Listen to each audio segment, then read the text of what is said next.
जबरदस्त तरीके से बातचीत होगा। भोजपुरी में काफ़ी हंगामा हो गया है। एक तरफ अक्षरा सिंह बोल रही हैं कि मैं ज्योति सिंह के सपोर्ट करूंगा, कोई एक तरफ से बोल रहा है कि पवन सिंह के मैं सपोर्ट करूंगा। आप किसको सपोर्ट कर रहे हैं? हम ज्योति जी के भी सपोर्ट में बानी, पवन सिंह जी के सपोर्ट में बानी।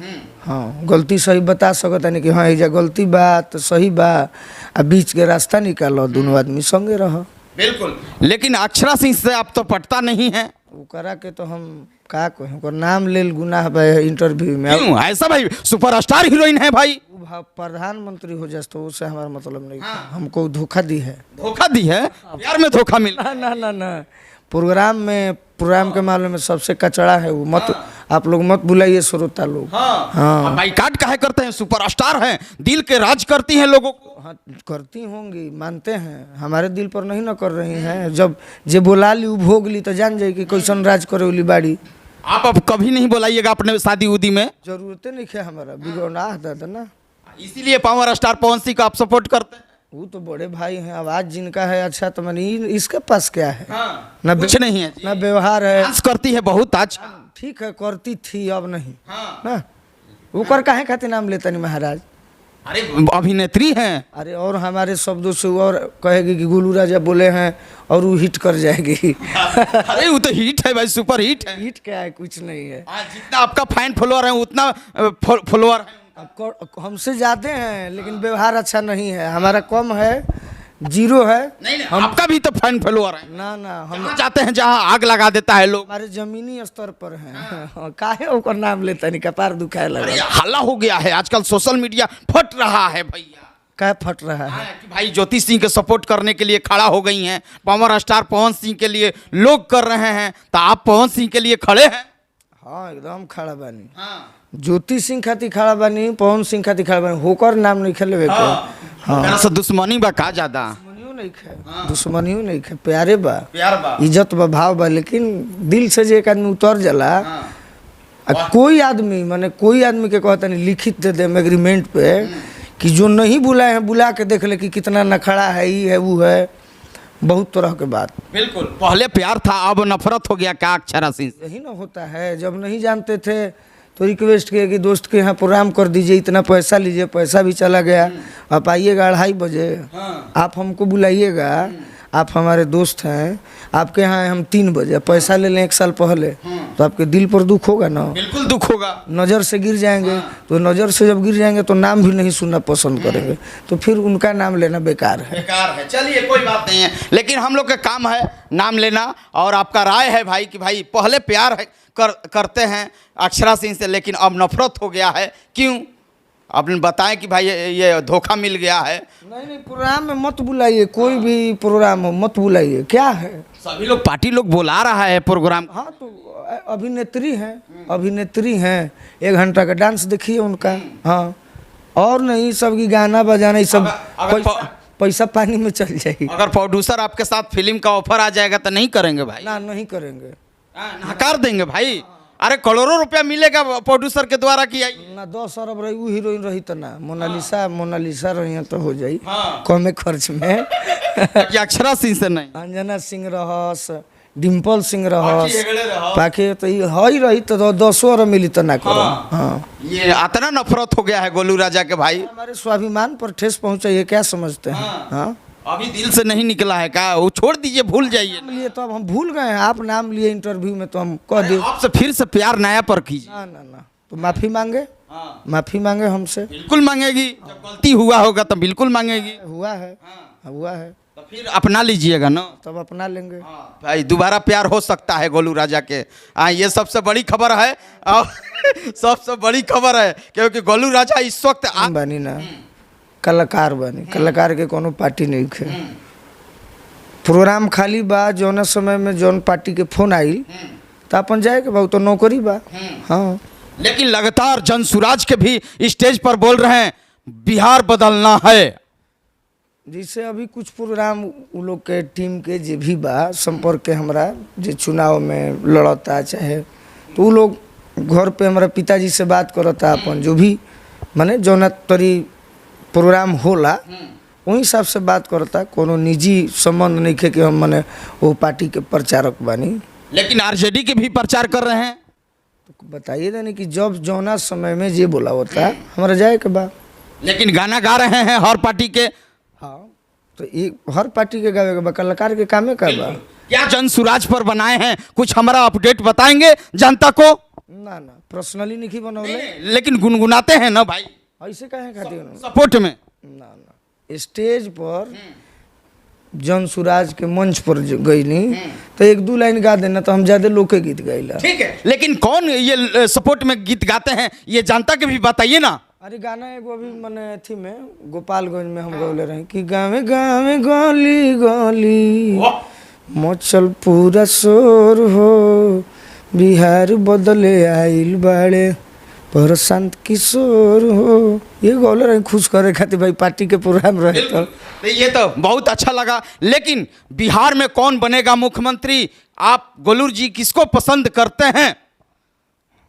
अभी तो मैंने ये तो जनता डिसाइड करी, पूरा बिहार के जनता। लेकिन हमार दिल्ली इच्छा बा कि युवा के मैंने देखते हुए तेजस्वी जी बनी मुख्यमंत्री, चाहे आरजेडी के सरकार बनना चाहिए। नया मने युवा में अब विकास के बात बा कि विकास हमनी के चाहिए भरपूर एकदम, तो नीतीश जी भी बनी। बिहार बदले के बाद तो प्रशांत जी के बनाई, मनीष भैया बन जाए, हम बन जाए, गोलू राजा की भी बनाइए भाई। लेकिन चलिए ठीक है, राजनीतिक मुद्दा है आजकल बिहार में कौन बनेगा मुख्यमंत्री चल रहा है। लेकिन अब भोजपुरी में जबरदस्त आज जिउतिया है, आज माँ के घर पर हैं, माँ के दर्शन करने के लिए सारा प्रोग्राम छोड़कर आ गए हैं। इस पर क्या प्रतिक्रिया होगा? सभी माँ के लिए स्पेशल एक जिउतिया गीत होना चाहिए। जरूर जरूर, जैसे हर साल नियम बा जिउतिया में मैं भाग से नियम का बा, भाग से घरे टाइम मिल जाला हर साल, सारा कार्यक्रम छोड़कर आप आ गए। हाँ जैसे शाम में प्रोग्राम नहीं तो रिकॉर्डिंग के प्लान रहे तो हो सकेला हुई भी जुतिया उतिया पहन के। लेकिन बाई चांस समय हमने के मिल जाला, घर से माता जी के द्वारा पैसा भी मिलेला कि भाई कपड़ा उपड़ा पहन के अपन सामने में रहे के बाद अच्छा लागेला। सब पर एक तरफ बा, आई माई के पर्व बा तो बहुत अच्छा बात बा, सब माई के हम प्रणाम करब। लेकिन जिउतिया का एक गाना होना चाहिए, लोग मधुर आवाज में सुनेंगे, बहुत अच्छा लगेगा। आज स्टेज नहीं है लेकिन मेरे चैनल पर लोग सुनेंगे। अगर मान ममता लुटाई न होती, अगर मान ममता लुटाई न होती, तो ममता मई माँ कहाई न होती। अगर मान ममता हमें क्या पड़ी है, हम तुम्हें मनाए, हमारा तो हक है कि हम रूठ जाएं। अगर माँ मनाने तू आई न होती, तो ममता मई माँ कहाई न होती। बहुत अच्छा लगा, बहुत अच्छा लगा। आज जिउतिया है, जिउतिया के दिन आज हम लोग इंटरव्यू कर रहे हैं भाई, लेकिन स्पेशल जिउतिया के गाना सुन रहे हैं भाई। कोई बात नहीं है, ये सुपरस्टार हैं, स्टेज स्टार है, आज स्टेज नहीं है, लेकिन आज हमारे माध्यम से आप लोग गाना सुनिए भाई कि जिउतिया पर स्पेशल ये गाना गाए हैं। बहुत अच्छा लगा। गोलू राजा इस वक्त हमारे साथ हैं, लेकिन बिहार यूपी में आप नंबर 1 स्टेज स्टार हो गए हैं, लोगों का प्यार दुलार मिलकर। लेकिन नंबर 1 तो मैंने ना कहब, नंबर 1 बने के भी नहीं खे। नंबर 1 बनब तो 2, 3 भी हो सकता नहीं।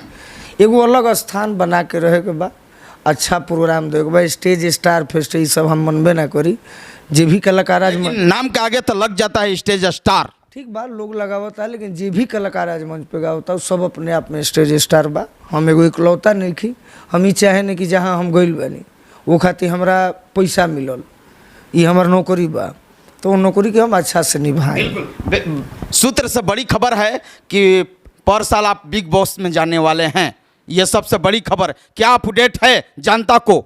ना उतना भी औकात नहीं है उस सब में ये जाए सूत्रों से बड़ी खबर मिल रहा है। ना ना ना उतना औकात नहीं है उस सब हम सोचबे ना करी। क्या ऑफर आएगा तो जाना है कि नहीं जाना? भविष्य के बात देखल जाए, प्रभु के कृपा, उतना भी औकात नहीं। लेकिन पवन सिंह तो रियलिटी शो में जा रहे हैं, खेल रहे हैं, अच्छा आए, क्या वोट देने के लिए अपील करेंगे पवन सिंह के लिए? जरूर जरूर, हमारे भोजपुरी के लाल को आप लोग सपोर्ट कीजिए, पूरे भारत देश के भोजपुरी सुनने वाले श्रोता, और जिताइए, वो खुशी की बात होगी। आप देख रहे हैं जितने वीडियो आ रहा है इंस्टा पर, फेसबुक, बाई चांस हाँ बिल्कुल लगातार यानी अपील कर रहे हैं वोट देने के लिए। आप लोग वोट दीजिए और ज़बरदस्त तरीके से वोट देकर काफ़ी वोटों से जिताइए पवन सिंह के लिए, ये सबसे बड़ी खबर। और आज जीतिया है और माँ के लिए ज़बरदस्त तरीके से गाना गाए हैं, लेकिन एक आइटम सॉन्ग होना चाहिए, रंगदारी सॉन्ग होना चाहिए। ये तो हो गया, लेकिन रंगदारी सॉन्ग होना चाहिए। कौन गाना सुनाई? ये कोनो गाली अरे रंगदरिया में भुला जइलन, एके दूगो गइबे करेला, हम एक लाइन खाली सुनाओ तनी। ये है ते शेरे बिहारे, पुरान हो गइल एगो हई गाना रहा। अरे की बतिया न एको मानता टे सरकार के, कोइले बय पार बाई यार हथियार के। ये एक गाना सेनुरा वाला था, ये माई का सेनुरा वाला, जो ये सारे गमों से थी हुआ था, रिलीज हुआ था कि हाँ ये होना चाहिए। ये दिल का मेरा गाना है, सुनते हैं। फिर औरो एक लाइन गावे के पड़ी, हम गबड़ा जाए लोग के कौन दिक्कत बा? गाई लोग गाई। अरे की रखी हस जवले मैया सेनुरा हो सिन्होरा सिन्होरा सैया गइले कारो गिल बोडारावा, तहरा से करी लेनी हो रावा, रखी हस जवले मैया सेनुरा हो सिन्होरा। ये गाना है जो हम लोग गाना सुनते हैं तो रो देते हैं। ये गाना गाने के मकसद ये इतना बड़ा क्यों, ये सोच कैसे हुआ? इसे फौजी जवान जो हमने के देश के बारे सबसे कठिन नौकरी फौज के है, और बहुत सारे भाई मित्र चाहे मीडिया के माध्यम से देखे नहीं जा कि बहुत जवान शहीद भइलन, केहू के नया शादी, केहू के पुराना शादी, केहू के बेटा भइल, तो बड़ी दिल में तकलीफ होला। तो फौज के जवान लोग खातिर गावत रहेला, हम गावत रहे के भी चाहिए, बिल्कुल से कि जो देश के आरक्षा कर रहा है। जी बस। बिल्कुल, लेकिन आपका देवी जो सिंगर हैं, आपका बहन है, बड़ी बहन आप मानते हैं, उनको एक ऐसा हो गया है कि शादी के पहले ही बच्चा हुआ है, लेकिन लोग बता रहे हैं कि मेडिकल द्वारा हुआ है। इस पर क्या बोलिएगा? ये जनता को लोग सोच रहा है कि ये कैसे हुआ। ठीक बा, जे सोचे में अपन टाइम खराब करता वो लोग सोचे। हमरा देवी जी के मैटर पे एको सब नहीं के बोले के। आप बड़े बहन मानते हैं क्या? हाँ मानते हैं, माने हैं, गुरु माने हैं, बहुत सीनियर हैं, भोजपुरी के अंतर्राष्ट्रीय सिंगर में से एक हैं कि जो आज तक अश्लील गाना नहीं गाए हैं, उनका एक अलग पद है। तो निजी जीवन में उनका क्या है, हमारा क्या है, आपका क्या है, किसी को नहीं बोलना चाहिए, तो हम क्यों बोले? वो हमारे मैटर पर बोल रही हैं। लेकिन मेडिकल द्वारा ये बच्चा हुआ है। ठीक है, जो भी हो, हम जो गाना गा रहे हैं तो जरूरी है कि वो देखत हुई है हमारे प्रोग्राम, चाहे वो हमारे बारे में कहत रही, तो हमनी के भी हक नहीं है हम वो सब में वो मैंने वो देवी जी के लिए कुछ नहीं बोलिएगा। ना उनका बड़ी बहन है। हाँ उनका गाना अच्छा है, लेकिन आशीर्वाद दीजिएगा ना, किसको?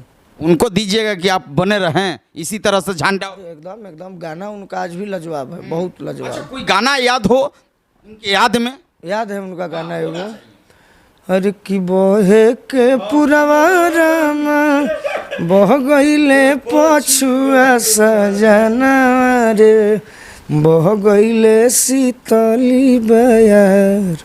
क्या गाना था ये गाना जो हिट हुआ है, जो सीडी कैसेट के माध्यम से था ना भैया। हाँ बिल्कुल, आज इस वक्त हमारा साथ घर पर यानी गोलू राजा हैं और कई मुद्दे पर बातचीत किए। यानी जनसुराज से लेकर आरजेडी से लेकर यानी बीजेपी के ये चुनाव प्रचार लगातार कर रहे हैं, लेकिन अक्षरा सिंह पर कई सवालों खड़ा कर दिए। ये सबसे बड़ी खबर आरती न्यूज पर। बहुत बहुत शुक्रिया। कैमरामैन विनोद के साथ मैं मनीष कुमार, आरती न्यूज लाइव, भोजपुर, बिहार।